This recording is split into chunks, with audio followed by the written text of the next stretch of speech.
Harry Potter, d'ailleurs, c'est une série qui était une série jeunesse, que finalement beaucoup d'adultes ont lu, mais au départ, les premiers ouvrages étaient clairement étiquetés jeunesse, et puis d'ailleurs, après, le personnage s'est complexifié, c'est devenu beaucoup plus sombre au fil de la saga, mais au départ, c'était vraiment destiné à un jeune public. Oui, oui. Nous sommes d'accord. Rien à ajouter sur Harry Potter. Alors, quand on est auteur de fantasy, justement, qu'on manipule un petit peu tous ces mondes et qu'on crée cette espèce de monde imaginaire qui est comme un vrai monde réel qu'on a inventé de A à Z, parce que c'est un peu ça, la spécificité de la fantasy, est-ce que, quand on crée des magiciens ou de la magie, il n'y a pas un petit peu une part de soi, et est-ce qu'on n'y met pas des choses qu'on aimerait pouvoir faire?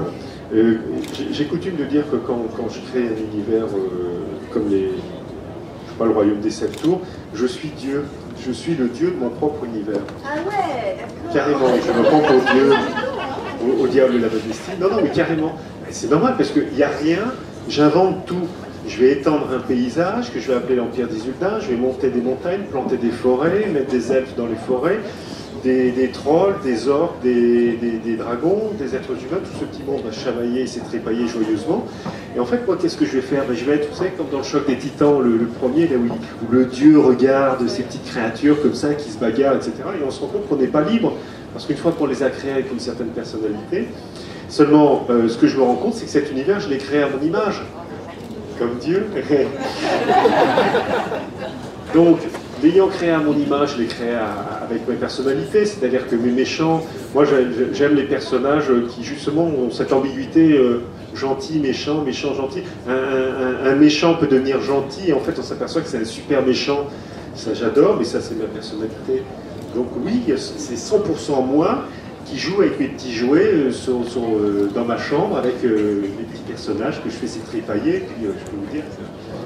Et alors, est-ce que c'est plus, entre guillemets, jouissif à écrire que des écrits que vous avez donc écrits également, plus généralistes, plus réalistes? Ah oui, non, jouissif, attends, le terme est pas... Comment vous dire, quand vous écrivez... Bon, je reprends, j'ai cité tout à l'heure l'exemple d'un roman de guerre 14, l'histoire du soldat inconnu qu'il imaginait. Alors, il y a un mort dans ce roman. C'est bouleversant, c'est terrible. Quand je l'ai tué, c'était terrible, bien sûr. Et par contre, là-dedans, j'étripaille à tout va, je décapite, j'écorche vivant, et ça fait marrer.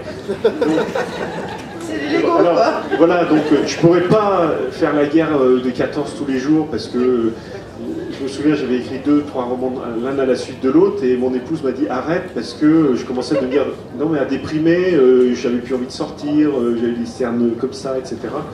Donc voilà. D'accord. Alors, La fille sortilège, j'irais la Cité des Six, toute entreprise de création, entre guillemets, que ce soit de faire du macramé ou d'écrire un livre, on met de soi. Je veux dire, après, que ce soit plus ou moins conscient, à quelle couche de l'inconscient on va s'attaquer, ça, bon, moi j'aime pas trop aller fouiller dans mon... j'aime pas trop ça. En revanche, moi qui ai peur de prendre l'avion, j'aimerais vraiment avoir des ailes comme ça, et pouvoir voler. Et je dois dire que quand j'écris les scènes où elles volent, à la première personne, là c'est jouissif. Voilà. Parce que c'est un petit peu mon... Voilà.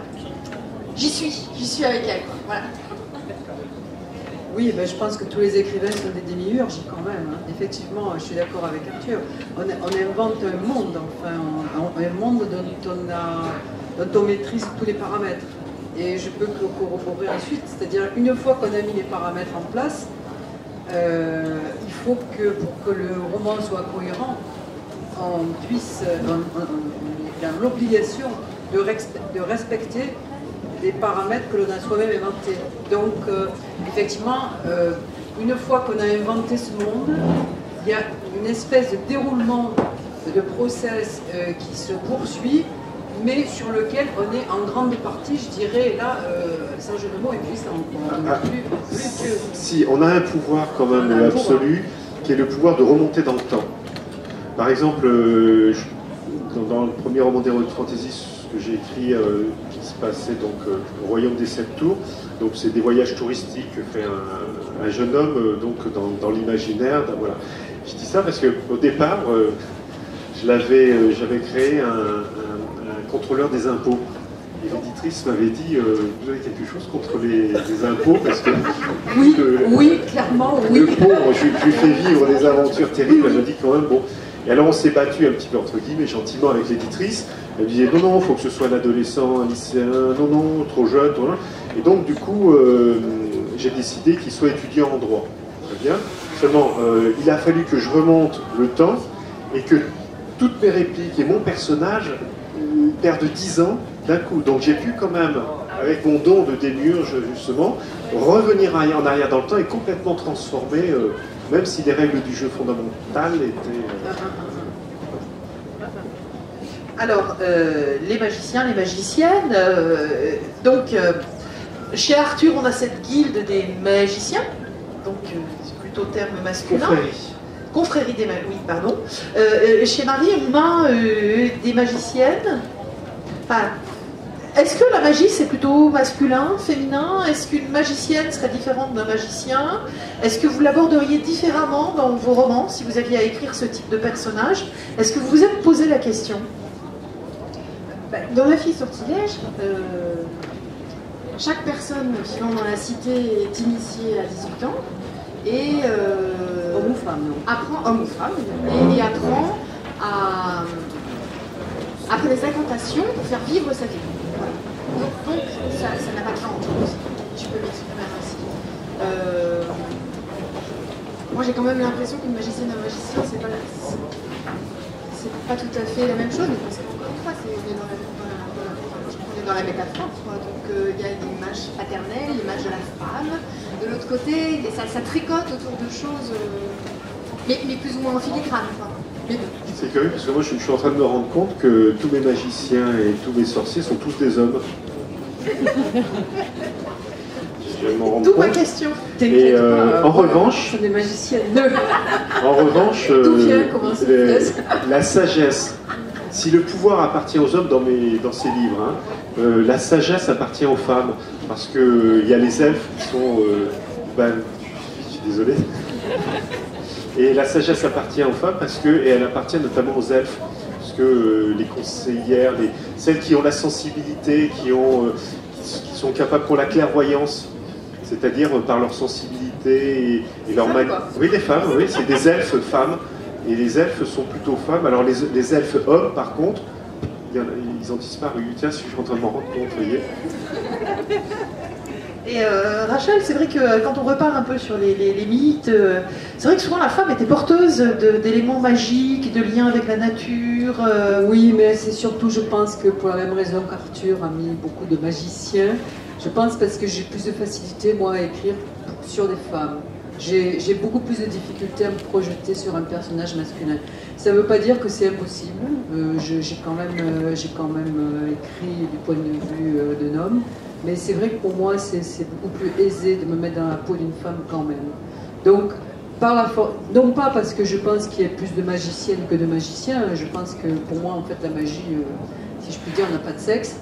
Je ne crois pas qu'il y ait plus de sensibilité chez la femme, ou plus de sagesse, ou moins, je ne sais pas. Peut-être les femmes sont plus pragmatiques, je dirais, ça c'est fort possible. Mais sinon, c'est sûr, beaucoup de personnages que je décris dans mes romans sont des femmes quand même. Donc, des femmes magiciennes aussi. Mais il y a des hommes magiciens, en fait. Quand on est dans un univers héroïque fantasy, c'est assez musclé quand même comme monde. C'est un monde principalement, comment je dirais, où c'est le muscle qui parle. Et le cerveau un peu moins. Donc c'est peut-être pour ça qu'on trouve beaucoup d'hommes. Oui, mais moi, mes héroïnes sont burnées, si je puis dire. Et sévèrement, s'il vous plaît. Hein. Alors, tout à l'heure, on a utilisé le mot d'elfe. Quelqu'un a parlé d'elfe, justement, voilà. L'elfe, il a aussi des pouvoirs. Est-ce que l'elfe, il est magique ou un peu magicien? Est-ce que vous le voyez comme une créature magique ou pas du tout? Juste, je vous donne ma vision de l'elfe. Hein. L'elfe n'a pas, dans mon univers, moi, dans ma vision, j'ai même la sensation que c'est un peu caractéristique. Je ne suis pas un spécialiste, je ne suis pas elficologue, hein, mais l'elfe représente ce que l'humanité pourrait être dans 30 000 ans peut-être, c'est-à-dire qu'on est arrivé à un point de sagesse où on vit en harmonie avec tout l'univers naturel qui nous entoure, on est capable de ressentir, d'éprouver, d'avoir cette clairvoyance qui n'est pas de la voyance, mais simplement une intelligence du futur, si je puis dire, parce qu'on a toute cette sensibilité. Et l'elfe, et au fond, n'est pas un être magique, il est simplement un être évolué. C'est pas tout à fait la même chose. Alors que le magicien, lui, utilise des pouvoirs extérieurs ou intérieurs. Enfin, il invoque des forces et des machins, il est le canal de puissance magique, tout ça. L'elfe, non, il n'est que lui-même, en lui-même, un pouvoir de sagesse, d'évolution humaine, de l'esprit, on dira. Rachel, justement, il y a des personnages d'elfes dans la nouvelle qui était dans l'anthologie du festival Elfes et Assassins, et avec effectivement des pouvoirs. Oui, alors essentiellement un en fait. Mais cette héroïne, elle est en fait dans Elfes et Assassins, et elle est aussi dans l'anthologie Coup de cœur. Je reprends la même héroïne, donc en fait elle est à moitié elfe, et elle possède effectivement un pouvoir que l'on généralement effectivement on attribue pas mal aux elfes. C'est-à-dire qu'elle est une traqueuse, elle est capable de retrouver la piste des gens, que ce soit par l'odorat ou par une espèce de projection, de sensibilité, projection psychique. Mais c'est pas présenté comme un pouvoir magique, c'est présenté comme un pouvoir inhérent à sa condition génétique, si je puis dire.